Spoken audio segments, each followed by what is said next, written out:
A little while ago, I created this quest, and one of the things you can do in this quest is visit an NPC who has a play. And I thought it would be a really fun experience if we actually write the play specifically, and then you can give it to the party for them to act out. And this play could be used in a ton of different situations. You could have it where NPCs are performing the play, and then the party are sort of like watching it, but then you get them to act them out if they're the NPCs just for funsies.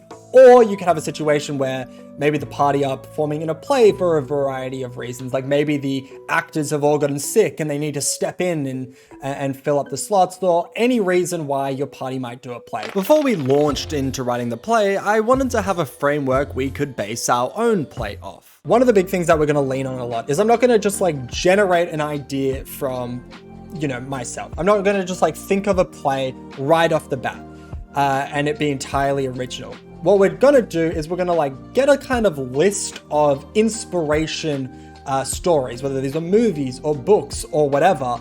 And then we're going to use those as the framework, and we're going to like apply Dungeons and Dragons on top.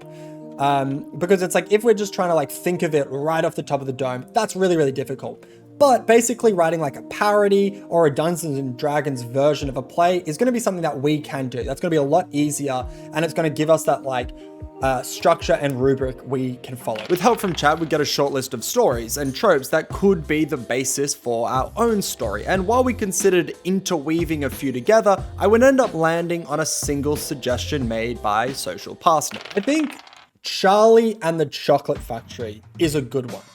The idea of having like a single character go through a wild and wacky sort of dungeon-esque situation where it's just like, it's a lot of different isolated scenes with good gambits. And, instead of it being like a river of chocolate or whatever in the first one, it can maybe be like a dungeon crawl. And the play that we do is like a special, there's a special competition to participate in like the special mage of the region's like fun dungeon crawl. And individually people get picked off one by one. I think that's like a fun thing. I think that's a fun thing. While discussing how we could map Dungeons and Dragons onto Charlie and the Chocolate Factory, I'd make a decision that would change the direction of this play forever, and for the better. Our opening scene, I think, can be a musical number. You know what? It was a play. We're going to make it a musical. I'm changing up the game. We'll start with Willy Wonka explaining what the plot is, and like that they've set out magical tickets.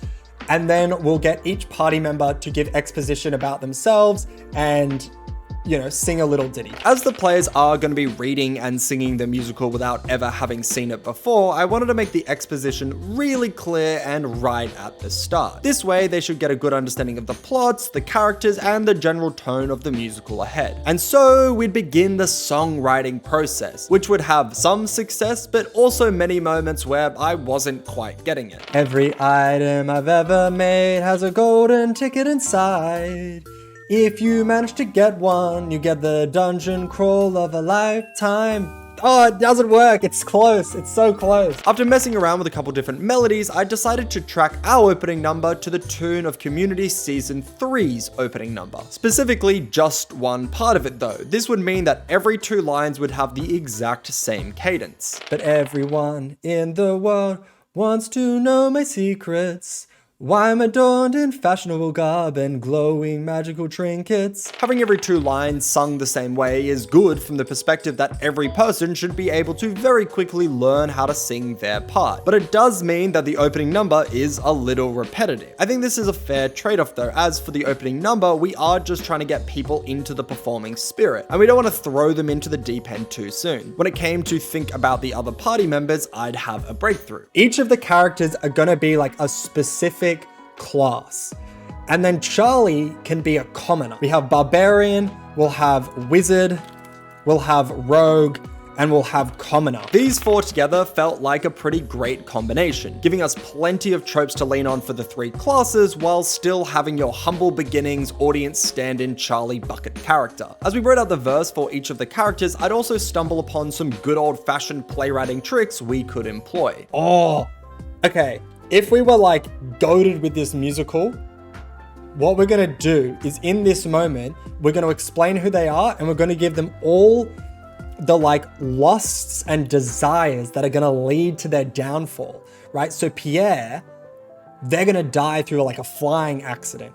And this person is maybe we have traveling land, but we can maybe change that. But each of these are going to give an indication of what their weakness is. We would continue working on the song and it'd end up sounding a little like this. I like to sneak and do stealth. Sometimes I like to steal. And if I'm in a bad mood, maybe I'll even kill. I pickpocketed a necklace with a golden ticket inside.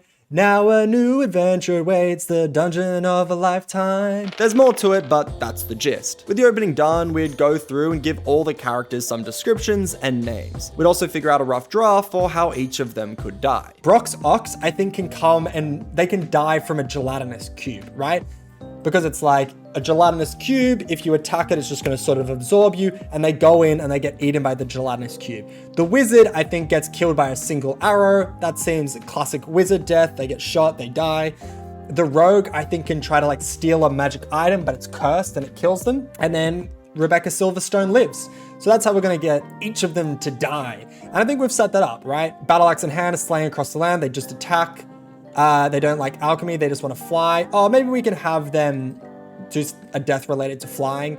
I like to sneak and steal, and obviously that's, you know, they steal something they shouldn't. After this aside, we'd move on to our first scene. I wanted to splice the songs with acted scenes, giving a nice mix of the two, as having it be entirely songs is obviously going to be much more difficult to make, but might be a little overwhelming for some people trying to approach this. So having some good old-fashioned line reading swung into the mix should make it a lot easier for people to get on board. This first scene though would have William Badonkadonk, our Willy Wonka stand-in, welcome all the players to the tower. Welcome everyone to my magical tower. As you all know, I'm the powerful, incredible hottie with a body, most magical individual in the world, William Badonkadonk.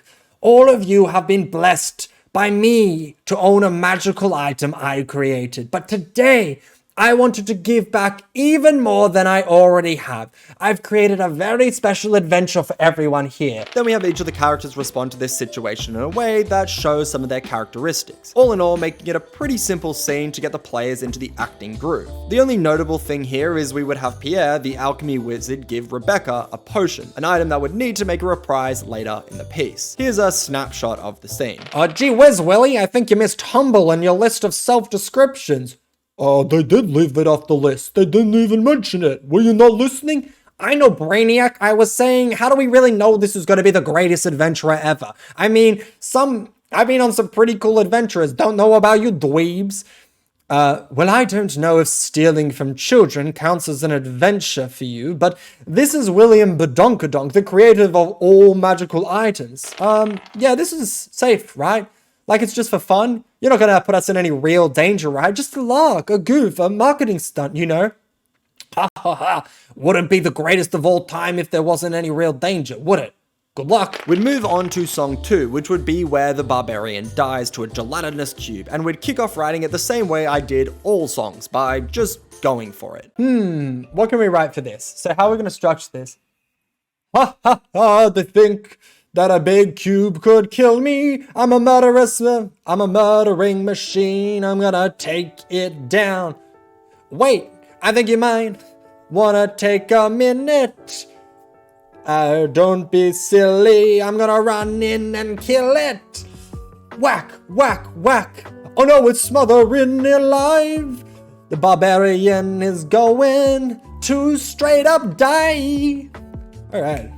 For a quick riff, I think that was good. Unlike the opening, I wouldn't lean on any previous songs or melodies, as I just wanted to make my own song from the ground up. I also wanted to try playing around with having quite a bit of musical variation in this song, so it's not all the same the whole way through. And even early on in the process, I was really happy with what we were coming up with. Ha ha ha, it's just a big cube. They think that's gonna kill me. Well, now that's just rude. Well, actually, I think you might want to wait a minute. What are you talking about? I'm gonna straight up kill it. Oh no, they're being sucked into the cube. Oh no, oh, it's sucking like a vacuum. That's the last we'll see. The barbarian Brock sucks. They got killed because they had way too much schmucks They straight up died today. I won't go the same way. All right. Yeah, this is rolling.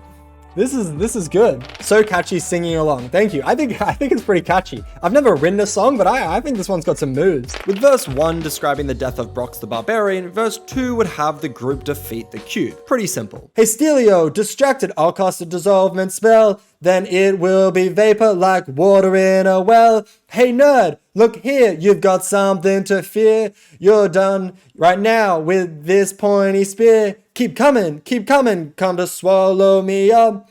Scoobity flow, rippity rop, turn this cube into a drop. Oh no, Brox got sucked into the cube. Oh no, it was sucked like a vacuum. That's the last we'll see. The barbarian Brox arcs, they got killed because they had way too much mox. But we killed this cube's luck. With magic and teamwork. The acted scene between song 2 and 3 would be fairly short and would just be the party discussing how its dumb Brox died to a gelatinous cube. Yeah, nice work guys. Bummer about Brox, but they did just straight up run into a gelatinous cube. Yeah, kind of classic enemy. Even I know about gelatinous cubes and not running straight into them. While working on this scene, we'd figure out some of the structure for the upcoming song, but also a nice overarching synergy for the musical as a whole. Oh, okay. Okay, so we're gonna do a trap room next. The rogue can just like bound across with their like agility. Then, Rebecca, they have been given chainmail, magical chainmail. So I think 1 or 2 arrows can actually hit them, but they're able to like run through and do a good enough job.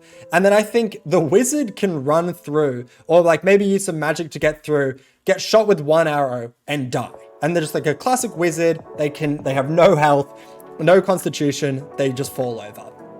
I think that's what we're gonna do. And that'll change it up from another battle.